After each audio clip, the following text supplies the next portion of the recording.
Assalamualaikum warahmatullahi wabarakatuh. Halo Bapak Ibu guru hebat, kita akan melanjutkan materi pembahasan mengenai pembuatan website sekolah ya dengan WordPress.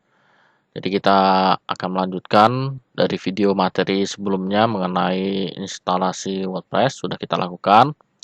Nah, pada video tutorial yang ini saya akan menjelaskan sedikit mengenai dashboard dari WordPress yang sudah kita install pada website sekolah kita. Jadi di sini saya menggunakan tampilan demo ya, contoh website demo sdmerdeka21.my.id. Nah, ini contoh saja.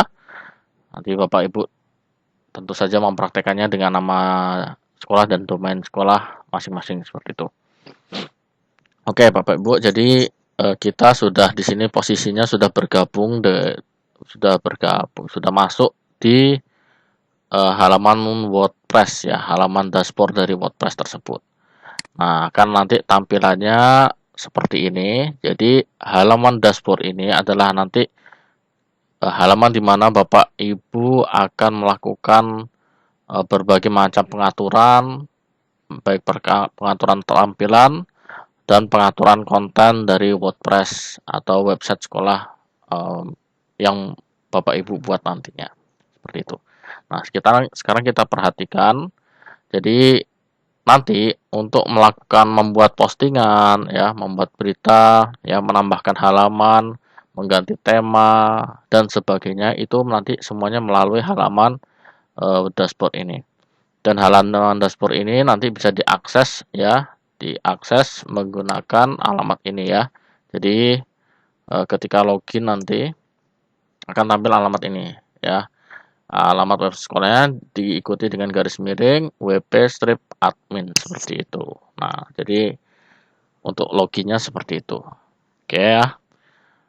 Kemudian misalkan ini saya akan menjelaskan tampilannya. Jadi di bagian atas ya, di menu bagian atas ini kita bisa melihat nama website kita. Kalau kita klik di sini, kita arahkan kursornya, kita klik di sini, klik kanan, maka yang tampil adalah tampilan websitenya ya. Nah, jadi di sini ketika posisinya sedang login, maka akan ada tampilan taskbar di atas ini ya, atau toolbar ya, di atas ini.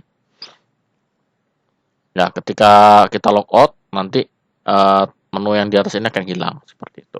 Nah, ini adalah tampilan defaultnya karena baru diinstal belum diganti temanya seperti itu. Oke.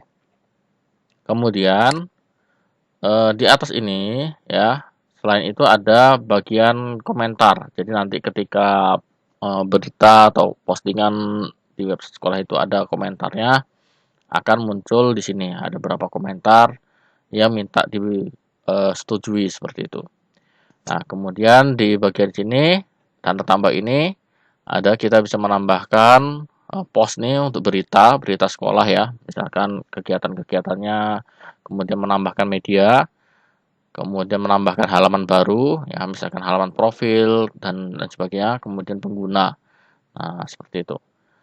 Sekarang singkatnya, kemudian di performance ini adalah tampilan untuk plugin kaca ya, untuk mempercepat websitenya. Tapi ini tidak perlu terlalu di setting juga tidak jadi masalah seperti itu.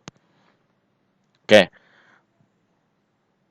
Nah, di sini kemudian di bagian menu sebelah kiri ya, di sini ada, kalau kita di bagian dashboard ini, nanti di sini ada berbagai macam informasi ya. Dashboard ini yang pertama yaitu kesehatan situsnya. Nah, ini nanti bisa diselesaikan, dilihat di sini kalau masih baik berarti tidak perlu ditinjau.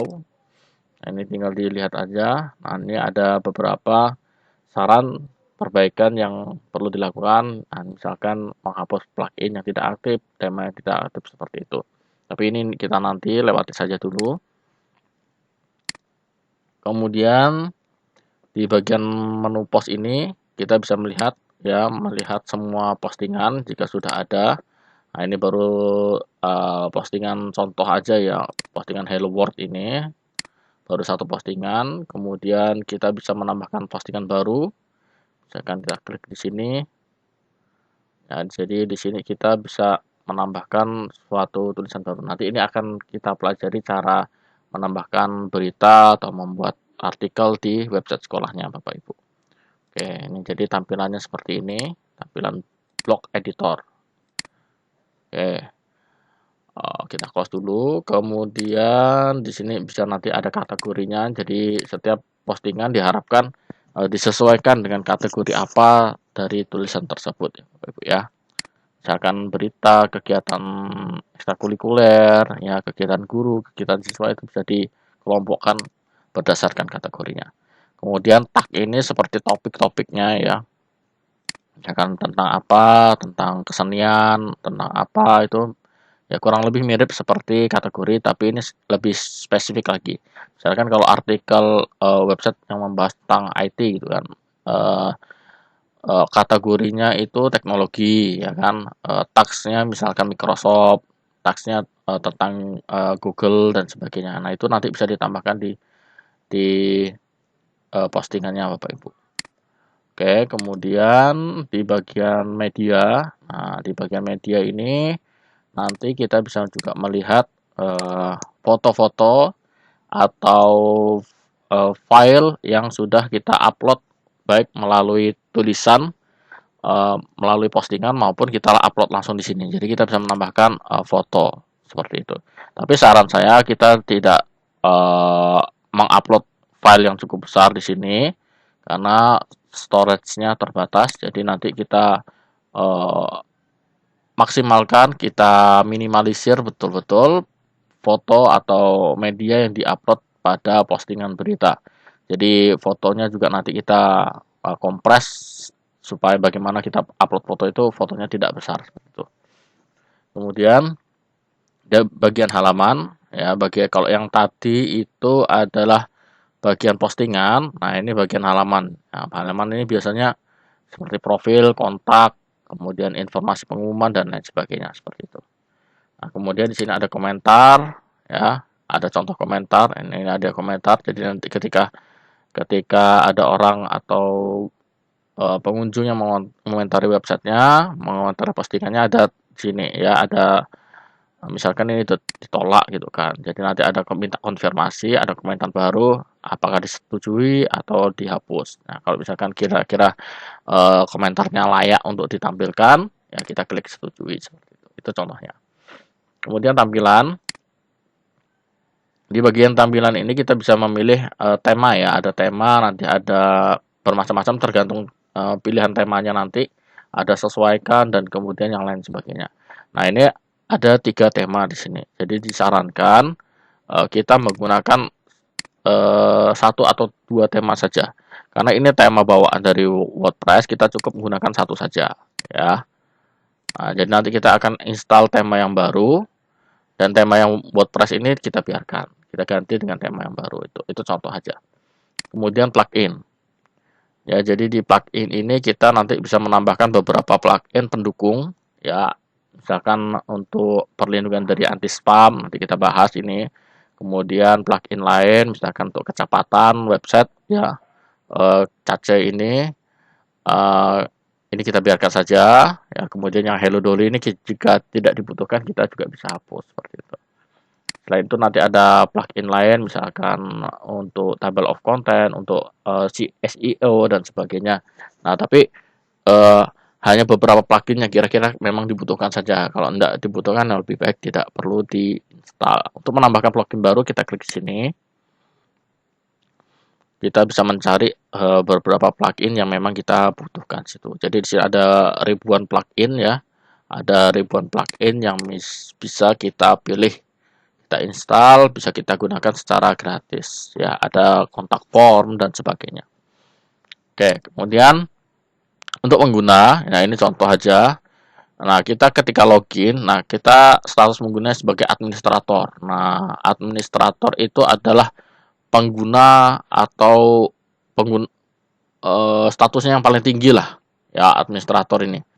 Nah, di bawah itu ada editor, kemudian ada penulis, ada kontributor atau pelanggan. Tapi saran saya cukup satu orang saja yang bertindak sebagai administrator. Kenapa? Ketika nanti ada beberapa orang administrator, terus kemudian teman yang lainnya, ya administrator yang lainnya tidak sengaja mengubah tampilan website, maka nanti malah jadi rusak seperti itu ya. Nah, jadi kan tidak semuanya ikut pemilihan ini. Jadi saran saya untuk administrator cukup satu orang saja ya. Sementara mau penulis boleh 2 atau 3 orang seperti itu. Tapi kalau kira-kira bisa di handle satu orang, itu saya pikir cukup sih.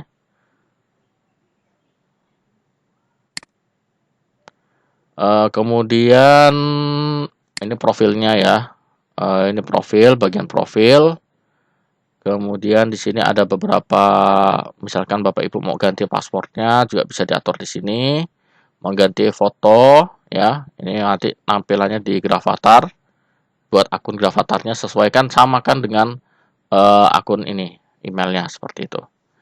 Kemudian di sini ada peralatan. Nah, di bagian peralatan ini kita bisa menambahkan ya, bisa mengekspor, misalkan mau memigrasikan tulisan dan sebagainya, ataupun mengimpor tulisan dari blogger dari mana itu juga bisa, atau dari WordPress yang sebelumnya itu juga bisa dilakukan. Oke. Kemudian di bagian pengaturan, nah ini bisa kita atur seperti yang tadi ya, seperti kita menginstalasi WordPress-nya. Nah, di situ kita judul situsnya ya, nama sekolahnya juga bisa atau yang lain. Kemudian slogannya seperti moto sekolah atau apa. Ya, harapannya jangan terlalu panjang, singkat-singkat saja. 3 kata atau 4 kata maksimal lah seperti itu. Kemudian icon website. Nah, icon ini seperti logo ya, logo fav icon yang nanti munculnya di pojok ini. Di pojok. Nah, logo ini ukurannya persegi ya. Minimal kalau bisa ya setidaknya 512 kali 512 pixel. Ya, logo itu pastikan bentuknya persegi nanti yang di-upload. Ya, nanti saya berikan contoh juga. Oke, berikutnya ini alamat websitenya dan sebagainya. Contohnya tidak perlu dirubah lagi. Kemudian di sini alamat emailnya. Nah, ini jangan di checklist, jadi tidak semua orang bisa mendaftar sebagai anggota ya. Biarkan aja, kosongkan. Kemudian ini biarkan. Kemudian pilih zona waktunya. Misalkan kita ini zona waktunya di Indonesia itu UTC +7, atau kita cari aja Jakarta. Nah, Jakarta. Oke.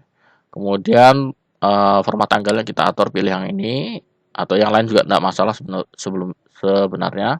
Kemudian format waktunya kita atur juga, boleh yang ini atau yang lain, yang IM atau PM juga boleh.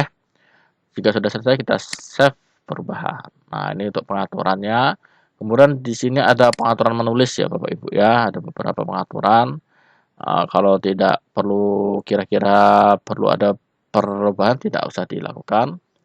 Nah, pengaturan membaca ini. Nah, pengaturan membaca nanti ini bisa kita atur ya. Tampilan websitenya tuh apakah halaman statis atau halaman postingan. Nah, ini sementara kan postingan, tapi nanti kita ketika install tema yang baru, nah, tentu kita akan menggunakan halaman statis nanti, supaya halaman depannya itu menampilkan profil sekolah dan lain sebagainya.